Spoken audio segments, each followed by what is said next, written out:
What's going on, everybody? Welcome to another episode of the Hoe to Husband Podcast. I'm your host, Terry Duran. I got my boy, J Bob, on the building. What's up with you, man? Not much, man. Looking forward to another episode tonight, man. Hopefully, we finally got all these technical difficulties figured out. It's been a lot of trouble trying to get this over the past few weeks, but we're finally here. But I want to quickly remind you, you can catch us on TikTok as well as subscribe to us on YouTube at Hoe to Husband Podcast. And for those of you interested in promos and shout-outs, you can shoot us a DM on IG at Hoe to Husband Podcast, as well as email us at hoetohusbandpodcast@gmail.com. All right, T. I want to start off by giving a shout out to my man, Brother Soul Productions, for keeping us laced with our background music. I'd like to remind everybody to continue supporting the podcast through our Cash App and our PayPal. We definitely appreciate it. And I'd like to also remind everybody that you can catch the audio playback of the podcast every Monday afternoon at 4 p.m. Central Standard Time on thecore94.com. Today's episode is titled Chasing the Thrill. We're going to be having a real candid conversation about how some of our natural desires and preferences don't necessarily lead to our best choices for our long-term relationship success. But y'all know how we do around here, man. We like to start off by discussing stuff that we've seen trending on our timelines. So this first video seems to be a hot topic all over social media. It's a man and woman discussing coffee dates. Let's take a look. I would never ask a woman who I'm like, wow, like she's gorgeous. She seems really cool. Like I could see some potential here. I would never risk asking her on a coffee date as a first date because you want a man that wants to impress you off the bat, right? So if I'm going coffee, that means that I'm unsure if I even find you like attractive, in my opinion, because it's kind of like I need to feel this out. Coffee days, I need to feel this out because I'm unsure if I want to invest more time, energy, money. I don't know. It communicates to me you're just not that into I me. agree. You know, you're just like, I'll spend $3 on this. I 100% agree. I saw women being like, yeah, but I want to do a vibe check. And to your point, yeah, women want to do a vibe check. Yes. You kind of want the guy, whether he's right about you or not, you kind of want the guy that's like, I think you're hot and you seem cool from the one time we met or from the app, whatever. Like the women can be like, I want to do a vibe check. Fine. But you should want a guy that's excited about you from the jump. Exactly. Because women don't grow on men. Yes. Men grow on women. Correct. That's exactly my point. If you as a woman want a vibe check coffee date, I'm okay with that. 100%. If you want to do that because it makes you feel more comfortable meeting somebody during the day before you go out at night with a guy for safety reasons, like I'm totally on board with that. But I'm telling you what it means if a guy asks you on a coffee date. All right, so I don't agree with everything that they said. They made some very interesting points, and I can understand their perspective. But to me, I don't think that a guy should be trying to impress a woman, to start off the dating process. I think that's a flawed mentality, and that's usually the perspective of guys that haven't really had success with women. Because when you place women on a pedestal and you go into it like this, I'm just so happy to be here, I hope she goes out with me type of vibe, you put yourself at a major disadvantage, and you're most likely going to get friend zoned with that type of energy. To me, I think the first interaction that you have with a woman is your vibe check. Were you able to make a joke? Were you able to make her laugh?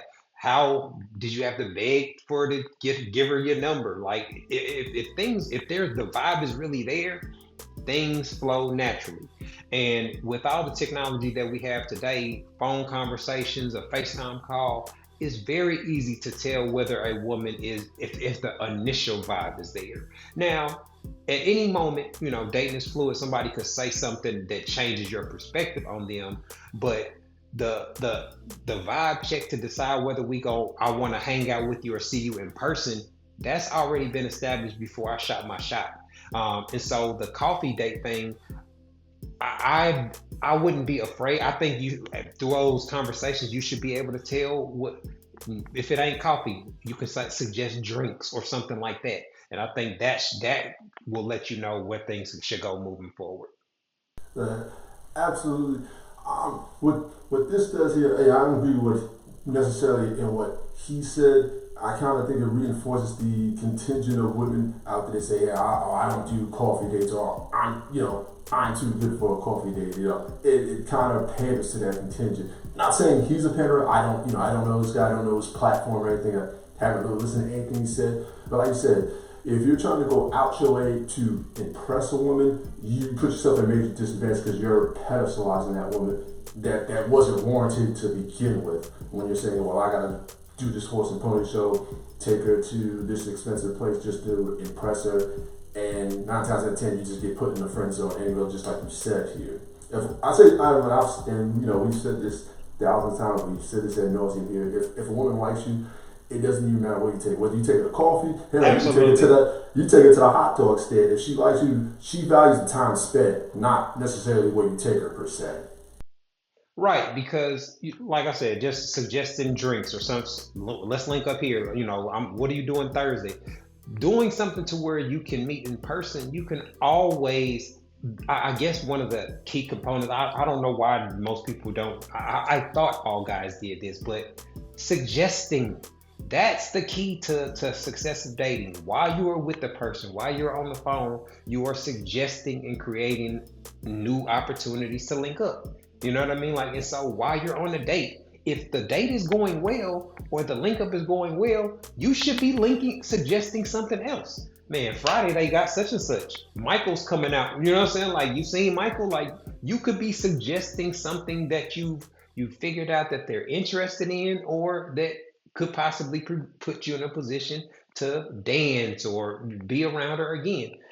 So I don't think it automatically means what he said, like a guy offering to go get drinks or go get coffee or something like that means he's only want to spend a couple of dollars on a date, because that could initially be where y'all meet to go get dinner afterwards or do something else. So that part seems to be like a negative assumption that I disagree with.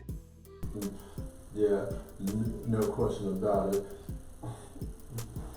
Yeah, you know, but like I said, I've never listened to this platform, but like I said, it just, for me, it comes off somewhat pandering, because it's just, he was kind of just agreeable. He was just more so agreeable to what the women were saying. And it just, like I said, it just kind of reinforces that disposition that, yeah, as a man really wants to impress me or really likes me, he should take me to somewhere extravagant and go out his way to impress. And mind you, 9 times out of 10, the woman that you're dealing with, she's not going out of her way to impress you. Yeah, she might get dressed up. Don't get it wrong. She's going to probably put her best foot, throw makeup on, But that's not necessary, because in order for a guy to shoot his shot, the attraction is already figured out from his perspective. So for a guy, your approach to dating or what your goal should be is figuring out if it's mutual. You know what I mean? Like, I want to see if you actually like me, if you actually find me attractive, if there's actually a vibe. And you can tell that by how things go. Is there any physical touch? Are you stiff arming me? Are you giving me a side hug at the end of the day? Like, all that type of stuff let me know that you're not really feeling me like that. And as a guy, you have to be able to react accordingly. Like, stop trying. Like, I talk all the time about I learned that lesson in high school.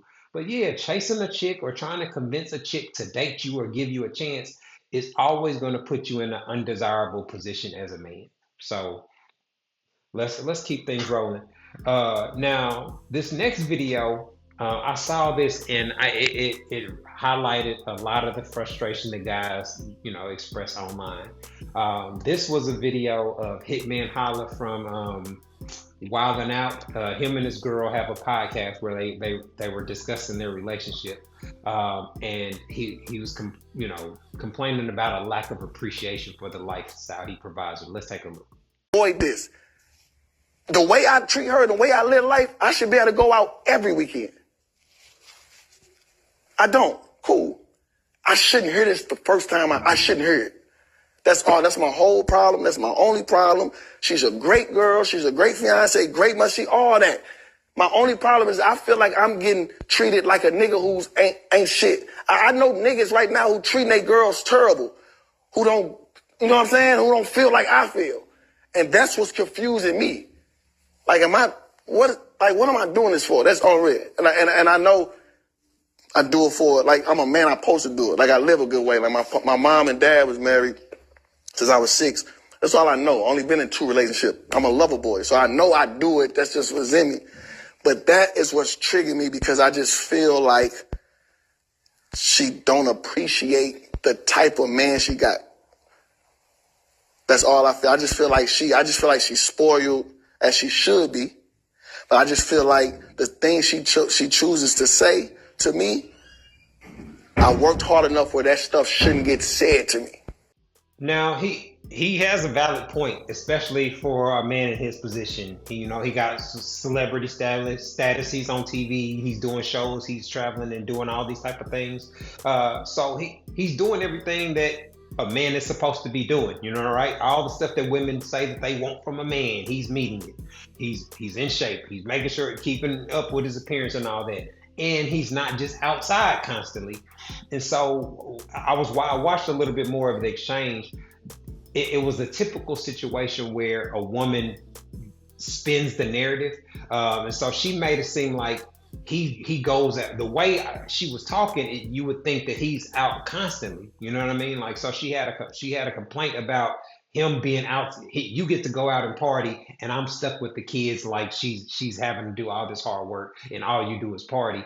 And he had to correct her, like, hold on, I went out one time. You know what I'm saying? Like, what are you talking about? And so you could see his frustration, and it got pretty tense because men deal with that all the time, where they misrepresent something to the crowd, where they portray something a certain way. Like, hold on, you being controlled because I suggested something or I asked you to change something?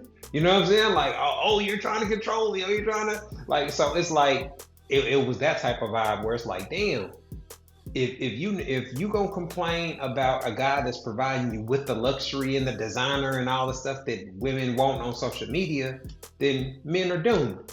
And on all levels of income, status, etc., men express the same thing. There's a level of entitlement that comes when you provide a good lifestyle for women, and it's unfortunate. But I've been seeing people talk about don't be her first good man. You know what I mean? Like, that's starting to be kind of a mindset of the modern guy based off what we see. Yeah, no, I think the disconnect comes is, I think there's a lot of women coming to, they feel entitled to it. They should just get it just because. All they have to do is basically just be attractive, just look good, and they should get up just because of that, and not really have to work or put anything into it or invest anything into it to get there, right? And for most men, especially ones that provide that sort of lifestyle, men just want to feel, appreciated. And you see, okay, he's doing everything, but he's not being appreciated. He's just taken for granted as if that should just be a given here. I think that's what disconnect is. I think there's also, from the female perspective, there's a lot of the things that men do is invisible. They don't see it. They're not around to deal with it. They're not realizing how many problems he solves or fires he puts out. So men ain't the one. They ain't got to put a story up about everything they do, and they don't have to glorify or project to the world everything that's going on with them. Most men they just do what needs to be done. And so it's interesting because women always have this, oh, my job taking care of the house and the kids is so hard, even when the hardest part of life is getting the money to survive. So when you got a man that's providing majority of the money, paying majority of the bills, making sure you straight, your life really can't be that hard. And it's really interesting because I saw a video recently where a dude, he's a stay-at-home dad. You know what I'm saying? Like, he's like, oh man, it's the easiest thing ever. You know what I'm saying? Like, I got my routine, the kids is here, I got hours where they sleep, where I get to do my own thing. And so it kind of dispels this myth of how difficult it is to have kids. I understand that everybody needs a break and you can get burnt out, but there are a whole lot of things that are more difficult than making sure a toddler is safe, eats, and you know what I'm saying, and they diapers are changed or whatnot. So this kind of highlights that imbalance that men have to deal with. Yeah, absolutely. Even just aside from the kids, right? Just the day-to-day chores or duties around the house, I should say. Even that, a lot of that's been outsourced, right? I mean, think about it. If you live in an apartment or even a newer home, most come with a dishwasher already, right? you have a washer and dryer in the house already. So that cuts out half the time of the work you would have to do there. So Yeah. I mean, having a woman that is a good mother and her mentality is kind of what you should be evaluating as a man. Like he gave her credit in the video. She's a good mom. She does this and all that. But she seems to be really influenced by the social media, like the play the victim. I need to speak negatively about my man publicly, even though he's doing everything he's supposed to be doing. I have to try to make it seem like my man is out here running the streets when he's really not. He's really out here handling business and working. So it can get frustrating, and we see all this in custody battles and all this stuff, how women misrepresent the reality and give partial truths and all these type of things when it's their version of the story. But then when the actual facts get presented, a lot of times the men end up with custody, or the women end up paying the man child support and all these type of things. So the lack of appreciation, those are the type of things that make a man stop wanting to willingly do those things. And I do disagree with something he said. I don't feel like women should be spoiled. I don't feel like kids should be spoiled. I can't think of one positive things that comes from spoiling someone. Like the word spoil in itself means something is rotten or bad, or it has a negative connotation to it. And so giving someone everything that they want, everything that they ask for, everything that they desire, doing it when they want it done, that is the seeds that entitlement comes from. yeah, absolutely. And I feel like when you're spoiling something, they're not going to appreciate or value because it's right there at their feet. It's right there in abundance. So they feel like they're just getting it just because there's no incentive on them to really appreciate that. And I think it creates a level of entitlement that they should. But even women, children, or whomever, right? It creates a level of time that they're supposed to just get it simply because they want it. Right. And that's one of the issues that I had with the Steve Harvey advice. I spoil my daughter, so I'm setting a standard for every man. Like, that's not a realistic standard, and that's not the way for any relationship to be healthy. You have to give up something. Part of being in a relationship is I'm gonna have to make choices and decisions that you're okay with. We have to compromise on certain things. So nobody is ever gonna be able to just get everything that they want. And the idea of spoiling a woman is going to lead to happiness. We see that that's not true. Billionaires get divorced. You know what I'm saying? These women are flying on yachts and private planes, and they still unhappy. They still cheat. They still complain about their husbands. They still complain about things that normal women complain about. So spoiling women and having them max, billions of dollars or millions of dollars, none of that leads to relationship success. You know what I mean? So I think just videos and situations like this just highlight that. All right, man, we're about to take a quick break. When we come back, we're going to be getting into today's topic, Chasing the Thrill, where we're discussing how some of our natural desires and dating decisions don't necessarily lead to long-term success. You are tuned into the Hold a Husband podcast. We'll be back in a minute. Hi, I'm relationship coach and author Terry Duran, and I am pleased to announce that my book, It's Not That Complicated, is finally available as an audiobook. So if you don't like to read, or you just don't have time to read a paperback book, this audiobook is perfect for you. You can listen to it while you're in your car, while you're at work, etc. In the book, I break down how husband material men think and operate in regards to sex, love, and relationships, and I provide real quality insight on how husband material men approach dating. The audiobook is available on audible.com and on iTunes. All you have to do is go to one of the websites and search for my name, Terry Duran. Go download your copy today. All right, everybody, welcome back to the Hold a Husband podcast. Today's episode is titled Chasing the Thrill. We're having a conversation about how our short-term decisions usually don't lead to long-term success for men and for women. And so we got to take some accountability for the way that we move the way that we move. I guess it's pretty clear when you look at people's dating history and the divorce rate and all the stuff that's going on, that if just given what we want or what we desire, we, men and women, tend to make bad choices or only things that suit us for the right now.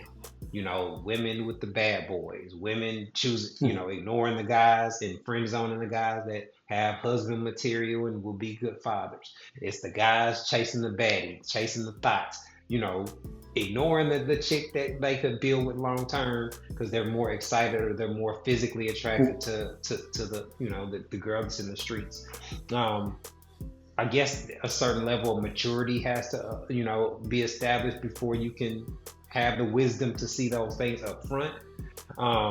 But I'm a firm believer in learning from other people's mistakes.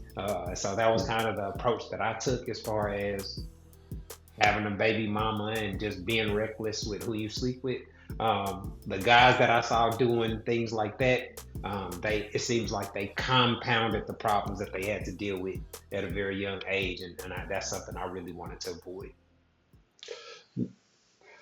Absolutely. It's pretty clear that men and women dating decisions benefits them in short term, but based on our collective and dating history. Yeah, I guess when you see how dating has changed, the courting process or the get to know each other period has shortened a lot. And the access that you have to people now allows people to make, preconceived notions and screen people that they date or whatnot. The social media, being able to see pictures of them, being able to see videos of them out and about. You didn't get glimpses of people's lives like that back in the day. And so now you have to have the wisdom to know that all of it's not real. You know what I'm saying? Like there is a highlight reel. It's not, most people don't put all their business on social media. And to me, that would be a red flag too. Like when you're dating somebody, you don't want nobody to go to social media with all their issues and all their problems. Like those are the type of things that I would be evaluating a woman's social media for if I was dating in today's era. But yeah, man, the things that we like short term, because guys, our initial attraction is sexual, whether I was smashed or not, and you have to put more filters in place in order to make some sound decisions. You have everything right there. Nowadays the way we date is through dating apps. It's how like most people meet their significant other through dating apps, and we have social media, so we have more access and more things to have access to men and women here. Yeah, it's really funny when we talk about dating decisions. I as a teenager, I started questioning the dating decisions from the women in my family, my cousins, my aunts, even my mom. My mom, my sister and brother's dad was a solid dude, took care of home and whatnot. And my mom was pressuring them to get married, So they broke up over, like, I think she gave him an ultimatum or something, Like, so that's what ended the relationship. And So she ended up getting with a dude that she worked with that was one of these, he had a crush on her and, like just a yes man type of dude. So I remember telling her, like, man, you don't want to marry this dude. You just want to be married. You know what I mean? Like, I remember telling my mom that before they got married.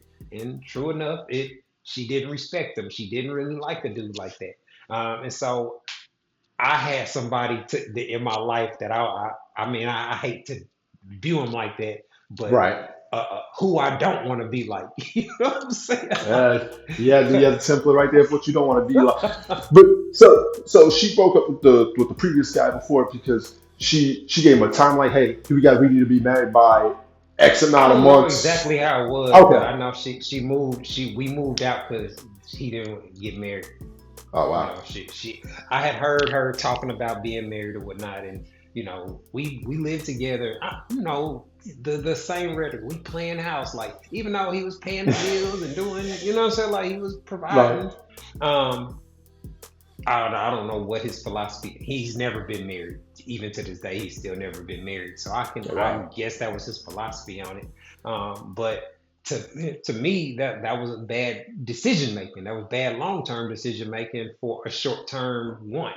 You know, you ruining a relationship where a man is taking care of you, accepted a kid that wasn't his, and all this type of thing, just because he's not giving you a ring in your timeline. To me, that was bad decision making. But we see that all the time. You know, the girls that the too nice conversations. Like, I've had plenty of chicks tell me I'm too smart, I'm too nerdy, I'm too this, I'm too that, and it's like, hold on, I thought these was all good qualities that women Right. wanted in men, but no, they don't. They won't. You know, I remember, you know, being a youngster, like, if I wasn't in the streets, you know what I'm saying? Like, some chicks like, you too nerdy. You a college boy. Like, I don't. Chicks didn't found all kind of insults for me. You know what I mean? Like, but what women say they want and what they actually want usually aren't the same thing. And so if you just sit back and peep who they actually give their time, attention, and sex to, you start to get some of the real answers. And you start to realize you ain't got to be nice. You ain't got to be, you know what I'm saying, like bringing flowers and doing all that stuff to have success with women. You like, I mean, that's actually, what. it's kind of the opposite if you want to be honest. Yeah, no, you're right about that. I mean, that's where this bad boy phenomenon comes into play here, where women are shown, hey, they're more attracted to the bad boy, the guy that's more fun and exciting, comes with questionable character here. We see it all the Yeah, time. yeah, you know, I can think back from, you know, my college days and whatnot, having a reputation for being a hoe or being a player, whatever you want to call it. Man, I can't even tell you how many women that actually helped. You know what I'm saying? That's why guys don't mind being called a slut or whatnot, because it actually helps with women, and it gives you status and respect among guys. They want, what'd you say? How'd you get it? They find out you smashing somebody they wish they could hit. What'd you say to her? How'd you get it? You know, so like they want all these kind of details on Right. what you said and what you did and all this type of stuff. Um, I guess, you know, if you ain't living it, you want to live vicariously through somebody else. Um, so that type of lifestyle, for guys, it puts you on the radar, because getting it out your system and going through so many women, you learn what you like, you learn what you don't like, you learn the difference, you learn you to evaluate, you learn to problem solve. Ironically, the things that it takes for a man to be a hoe are the exact same skills and qualities that make him a good husband and father eventually. So Yep. And then it comes to the next one comes to play is lust-driven decisions, right? I mean, women most of the men chase excitement, right? That's the main thing with the bad boys. He's exciting. The good guy can be considered boring here. But lust-driven decisions where boys are told the dangers of thinking with their little head, but can't control what arouses them, gets their attention. So boys take lots of risk and pursue the benefits of sex and choose women they feel they can get sex from. yeah, that's a real complex thing. You know, as a boy, you see what's going on with the older guys and the older girls, and you see that they're gravitating towards older guys, dudes that can drive, dudes that got money, these type of things. And so guys naturally put themselves in positions to sell dope, to do things, to rob, to that's the easy route. You know what I mean? And it's very similar to women choosing to strip or do something, you know, the sex industry. That's the eat. They don't have, it ain't no skill requirements in order to be a stripper. You just have to be really, you can look like anything these days. You know what I'm saying? Like, Yeah. OnlyFans, somebody got a fetish for obese, and you know what I'm saying? Like, so really any type of woman, if she has those type of morals, can find some type of way to try to monetize her sexuality. And so guys, they gonna take it. They're the financiers of this, you know, the OnlyFans and all these type Yeah. of industries where women are monetizing sexuality. It's not usually women that are paying for other women, because women don't have to work to get sex. So Right. it's generally the men that women don't really want, that they just want for their money, just want them to pay their bills, that they coming up with all these extravagant standards and all these requirements for. And fellas, you don't want to be in that category, man. You want to be able to attract women based off what you bring to the table as a guy and the type of character you have. Yeah, absolutely. I mean, if you usually a lot of times when men are leading with money to get women, they're compensating for something else, right? It's usually a lack of game, a lack of social skills, but there's something lacking, which is why you're using money to get women. Well, I mean, that usually means a lack of personality for a lot of people. True. But or he just has an abundance of it. Like for guys that are wealthy and all that, that's the easiest and most direct way to get what you want out of women. You know what I mean? Like women will sign up for a lot of foolishness when they know that they're gonna be able to get money from the guy, have the type of items that they can floss on social media, ride in Rolls Royce and Bentleys and these type of things where they can get videos and stories and Yeah. show the headrest and do all the type of stuff that we see on our timelines on a regular basis. But that thrill of living that fast life, they put their risk to be baby mama number 7. You know what I'm saying? Yeah. Like they do all these things to put themselves in a bad spot. What's what's interesting is when women's reputation or past comes to haunt them, the lack of accountability for it becomes really apparent.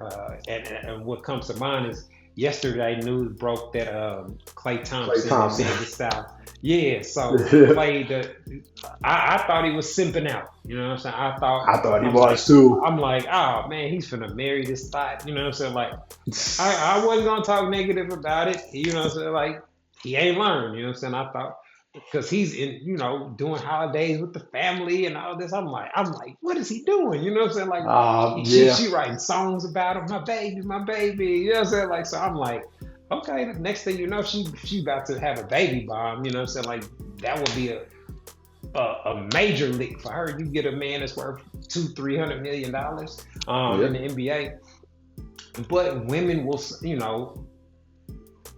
he's going his reputation in the streets is getting a lot. He's gonna be able to level up as far as women, because now he's gonna have the respect to, because everybody was looking at him like a lame at first. You know what I mean? Like, man, you wifing up her.